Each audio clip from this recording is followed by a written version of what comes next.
भारत ने हमेशा से एक अच्छा पड़ोसी बनने की रिस्पॉन्सिबिलिटीज पूरी की हैं, लेकिन अनफॉर्चुनेटली भारत को अच्छे नेबर्स मिले नहीं। एक तरफ कटोरा छाप भिखारी हैं और दूसरी तरफ कटोरा छाप भिखारी इन बंगाली एक्सेंट है। ये लोग बॉयकॉट इंडिया का ट्रेंड चला रहे हैं, भारत को बर्बाद करने की बातें कर रहे हैं, भारत की जो 7 सिस्टर्स हैं यानी जो नॉर्थ ईस्ट के स्टेट्स हैं उनको भारत से अलग काटने की बातें कर रहे हैं।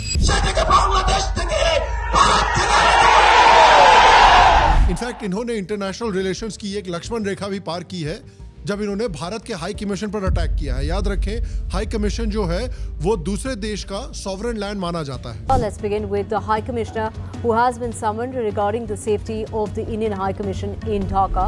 तो देखिए, शेख हसीना के कू होने के बाद, तख्ता पलट होने के बाद से बांग्लादेश एक काफी नेगेटिव डायरेक्शन में जा रहा है। उस डायरेक्शन पर अब भारत को सीरियस तवज्जो देने की जरूरत है। अभी लेटेस्ट क्या हुआ है और भारत को क्या एक्शन लेना चाहिए उसके बारे में बात करते हैं इस वीडियो में।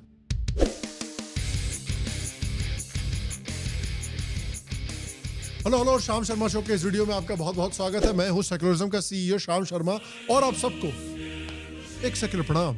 वीडियो में आगे बढ़ने से पहले मैं आपको बताना चाहता हूं उडू के बारे में, जो आपके बिजनेस को नेक्स्ट लेवल तक पहुंचाने की कैपेसिटी रखता है। आपके बिजनेस रनिंग में जो जो स्टेप्स होते हैं, जो जो डिपार्टमेंट्स होते हैं, उन सभी को मैनेज करने के लिए उडू में कई सेपरेट एप्स हैं, जैसे प्रोजेक्ट मैनेजमेंट। कई बार एक बिजनेस के टास्क्स को सही से मॉनिटर करना, प्रोग्रेस चेक करना, किसी पर्टिकुलर टास्क का स्टेटस चेक करना बहुत टाइम कंज्यूमिंग होता है। उडू की प्रोजेक्ट ऐप से इस प्रॉब्लम को बड़े आसानी से आप सॉल्व कर सकते हैं। इस ऐप से कई सारे टास्क्स एक साथ बना सकते हैं। ऊपर से उडू में ऑलरेडी कई इंडस्ट्रीज के एग्जांपल्स हैं। हर अलग इंडस्ट्री के अलग अलग प्रोजेक्ट्स में कौन कौन से टास्क्स होते हैं और वो टास्क्स किस स्टेजेस पर हैं, उडू से आप इजीली ये मैनेज कर सकते हैं। सिर्फ ड्रैग और ड्रॉप करके आप टास्क्स को नेक्स्ट स्टेज में मूव कर सकते हैं। आप किसी पर्टिकुलर टास्क को किसी पर्टिकुलर पर्सन को असाइन करके दे सकते हैं। इसके साथ आप टास्क की डेडलाइन और डिस्क्रिप्शन भी लिख सकते हैं for some extra details on task. इन्हीं टास्क से इंटरनल टास्क भी क्रिएट हो सकते हैं, नोट/ईमेल्स भी शेयर हो सकते हैं।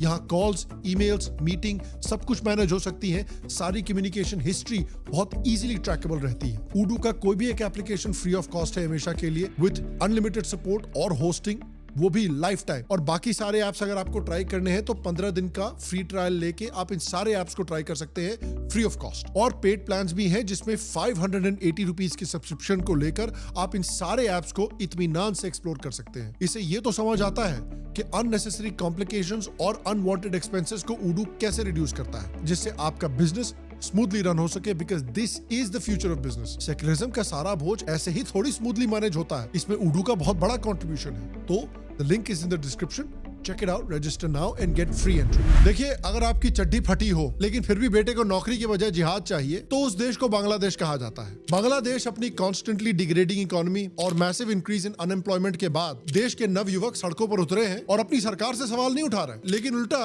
भारत को धमकियां दे रहे हैं, भारत में जिहाद करने की बात कर रहे हैं।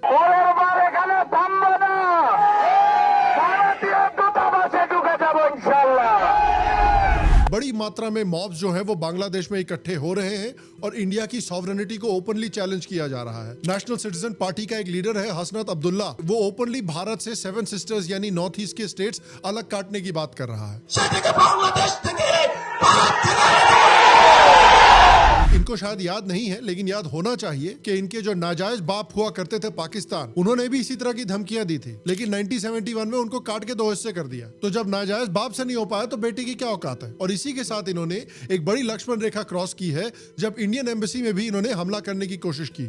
দর্শক, এই মুহূর্তে জুলাই ঐক্যজোট তারা কিন্তু long march to Indian high commission barricades हटा दिए गए, इन्होंने इंडियन एम्बेसी में घुसने की कोशिश की और इंडियन एम्बेसी को जलाने की कोशिश की। और ये सब देखिए बांग्लादेश में ऐसे ही ऑर्गेनिकली नहीं हो रहा है। इसके पीछे so called Nobel laureate Mohammad Yunus की गवर्नमेंट का भी इन्वॉल्वमेंट होगा ही होगा। जो लोग इस समय पर भारत को धमकियां दे रहे हैं, ये लोग रेडिकल एलिमेंट्स हैं जिसका इस्तेमाल करके ये कू किया गया था, जहां से शेख हसीना का तख्ता पलट किया गया था और यूनुस को एज ए पपेट लीडर बिठाया गया था। इन रेडिकल एलिमेंट्स में से एक था शरीफ ओस्मान हादी, जो कि बांग्लादेश का एक स्टूडेंट लीडर था जिसने शेख हसीना का तख्ता पलट को भी सपोर्ट किया था। और वोकली ये भारत के नॉर्थ ईस्ट को भारत से काटना चाहता था और भारत पर हमला करके ग्रेटर बांग्लादेश बनाना चाहता था, जिसमें वो बिहार को भी हथियाना चाहता था। इन लोगों को शायद बिहार के बारे में ये बात याद नहीं है कि ये साले बिहार लेना चाहते हैं। नोआखाली का जब मैसेकर हुआ था उसके बाद इन्होंने पार्टीशन में बिहार लेने की कोशिश की थी और उसका रिजल्ट ये हुआ था कि नोआखाली में जितने हिंदू मारे गए थे उससे 2-3 गुना ज्यादा मुस्लिम बिहार में मारे गए थे। वो मुस्लिम जो दंगे करके बिहार को पाकिस्तान बनाना चाहते थे। आओ बिहार जरा लेके देख लो, इस बार ये जो तुम्हारी 100% टर्किश गांड है ना, वो बड़े अच्छे से टूटेगी फिर। लेकिन ये आदमी जो ग्रेटर बांग्लादेश के सपने देख रहा था, उसको किसी अननोन गनमैन ने हाल में ही हुरों के पास भेज दिया। और इसके बाद इस इस्लामिस्ट का जो भारत के टुकड़े करना चाहता था, भारत की जमीन हथिया कर ग्रेटर बांग्लादेश बनाना चाहता था, उसको बांग्लादेश क्रिकेट की ऑफिशियल ट्विटर अकाउंट शेयर कर रही है, जबकि इस मामले का क्रिकेट से कोई लेना देना नहीं है। तो एक तरफ बांग्लादेशी प्लेयर्स इस तरह की चीजों को एंडोर्स कर रहे हैं और दूसरी तरफ केकेआर इन्हीं बांग्लादेशी प्लेयर्स को खरीद रहा है। अब देखिए, the ball is clearly in BCCI's court. Bangladesh की cricket team and by association Bangladesh का क्रिकेट बोर्ड एक आउट एंड आउट इस्लामिस्ट को ओपनली सपोर्ट कर रहे हैं, जो इंडिया को इन्वेड करके इंडिया के टुकड़े करना चाहता है और ग्रेटर बांग्लादेश बनाना चाहता है। बीसीसीआई से मेरा सवाल है कि क्या आप कुछ एक्शन लेने को तैयार हैं? क्या आप अनाउंस करेंगे कि आप कोई भी बायलैटरल टूर्नामेंट्स बांग्लादेश के साथ अब नहीं खेलेंगे और बांग्लादेशियों को पूरी तरह से आईपीएल से बैन किया जाएगा? क्या आप अनाउंस करेंगे ऐसा? लेकिन अनफॉर्चुनेटली देखिए, पाकिस्तान के साथ हमने इनका रुतबा देखा है। Unfortunately this is BCCI. इनका कोई भरोसा नहीं है, ये कल के कल 10 मैच की बायलैटरल सीरीज बांग्लादेश के साथ अनाउंस कर दे और ये भी अनाउंस कर दे कि केकेआर जो है वो पूरी की पूरी बांग्लादेशी क्रिकेट टीम को आईपीएल में खेलने के लिए खरीदने वाली है। और इस समय बांग्लादेश में स्ट्रीट वायलेंस के केसेस काफी बढ़ रहे हैं। लिटरली पाकिस्तान जैसी हालत हो रखी है। इनफैक्ट एक हिंदू आदमी को बहुत बेरहमी से लिंच करके मारा गया है इन सो कॉल्ड प्रोटेस्टर्स के द्वारा बांग्लादेश में। कई हिंदू रेजिडेंशियल एरियाज को भी अटैक किया गया है और उसके साथ साथ इंडियन एम्बेसी के हाई कमिश्नर को भी टारगेट किया गया है। और देखिए, जब 1971 में इंडियन आर्मी ने बांग्लादेश को पाकिस्तान से आजाद करवाया था, बांग्लादेश को बचाया था, तो बांग्लादेश की गवर्नमेंट ने इंडियन आर्मी की कई स्टैचूज बनवाए थे इसको कमेमोरेट करने के लिए। तो आज ये अरब्स के टॉयलेट क्लीनर इन स्टैचूज को तोड़ रहे हैं जा जाके।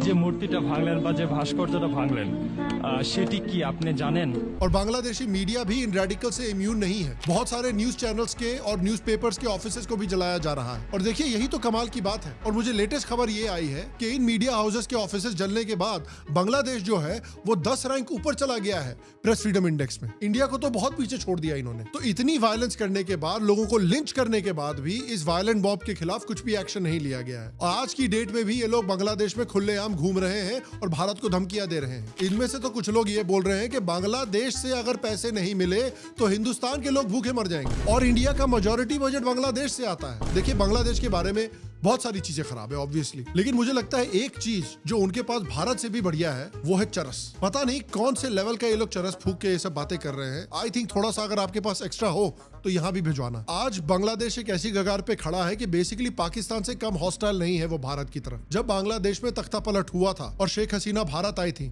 और जब से मोहम्मद यूनुस की पपेट सरकार बिठाई गई है, तब से बांग्लादेश में भारत के खिलाफ और खासकर हिंदुओं के खिलाफ हॉस्टिलिटी चरम सीमा पर पहुंच चुकी है। पिछले साल भी हिंदुओं को रेडिकल इस्लामिक मॉब्स ने बहुत ब्रूटली असॉल्ट किया था, जहां पर औरतों और बच्चों तक को नहीं छोड़ा गया था। এই দেখো আমার মাকে মারতেছে, আমার মাকে মারতেছে। हिंदुओं के घर तोड़ दिए गए थे, एल्डर सिटीजन्स को भी नहीं छोड़ा गया था।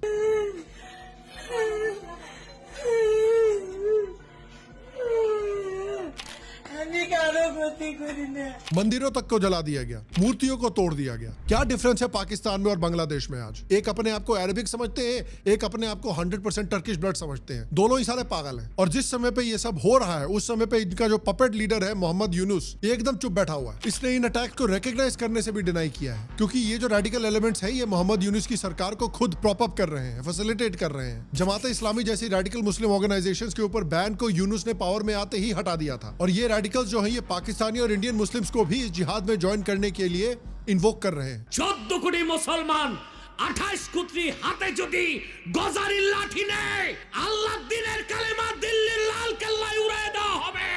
और ये जो नॉर्थ ईस्ट को भारत से काटने की बात है, ये बात की शुरुआत मोहम्मद यूनुस ने चाइना में की थी। 7 states of India called Seven Sisters. They are landlocked country, landlocked region of India. They have no way to reach out to the ocean. We are the only guardian of the ocean for all this region. So this opens up a huge possibility. और आज जितने भी Islamic radicals हैं बांग्लादेश में, ये सब यही बातें कर रहे हैं। पाकिस्तान का स्टेट apparatus इस समय पे उन लोगों को जो इंडिया की सॉवरेनिटी को डैमेज करने की कोशिश कर रहे हैं, या तो ओपनली सपोर्ट कर रहा है या टैसिटली सपोर्ट कर रहा है। ऐसे समय में बांग्लादेश को हंड्रेड्स ऑफ करोड़ का एड भेजना, उनके इंफ्रास्ट्रक्चर डेवलपमेंट को फंड करना, आईपीएल में उनके प्लेयर्स को पैसे कमाने की अपॉर्चुनिटी देना, ये बिल्कुल गलत है। ये बिल्कुल रोकना चाहिए। बांग्लादेश के आतंकियों का अलेजेडली भारत में हो रहे कुछ अटैक्स में भी हाथ है, जैसा हमने मुर्शिदाबाद राइट्स में देखा था।